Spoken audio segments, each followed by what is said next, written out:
బయటి దేశం భూటాన్ పోయి వచ్చిన ప్రధాని నరేంద్ర మోడీ సారు గాలి మోటార్ దిగి సీదా ఇంటికి పోకుండా ఎర్రకోట కాడ బాంబు వేలి దెబ్బలు తాకిన బాధితులను చూసేందుకు దవాఖానకు పోయిండట. మరి బాధితులతో మాట్లాడిండా ప్రధానమంత్రి సార్తో ఏమన్నా ముచ్చట చెప్పిండ్రా అంటే అన్ని ముచ్చట్లు అరుచుకుందాం పాండ్రి.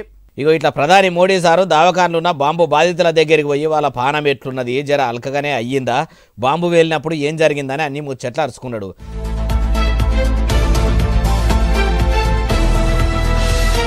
ప్రధాని సార్ వచ్చిండని బాధితులు కూడా చాలానే బాధపడ్డారు. ఒక్కపారే ఉన్న జీవితం మొత్తం ఆగమైపోయింది, పని చేసుకుంటేనే పూట గడిచే కుటుంబాలు మాకే ఇట్లా అయిపోయాయని చాలానే బాధపడ్డారట. మోడీ సార్ కూడా ఇట్లా బాధితులను వలకరించి అటు డాక్టర్లను కూడా కలిసి మంచిగా చూసుకొని ఎవ్వలకు తిప్పలు రావద్దని ఆఫీసర్లతో కూడా అనుకొచ్చిండట. అయ్యా ప్రధాని మోడీ సారు, పని చేసుకుంటే పూటకెళ్లే కుటుంబాలు కాబట్టి మీ పువ్వు సర్కారే బాంబు బాధితులకు పరిహారం అందేటట్టు చూడాలి, వాళ్ళ బాధలు వాపి పని పెట్టుకోవాలి సారు. ఎందుకంటే చిల్లర బేరాలు చేసుకునేటోళ్లకు ఎన్ని చిక్కులుంటాయో షాయి అమ్మి ప్రధానమంత్రి అయినా మీకు తెలియంది కాదు, యాద్ చేస్తున్నాం అంతే అంటుర్రు ఏ ముచ్చటిన్నోళ్ళు.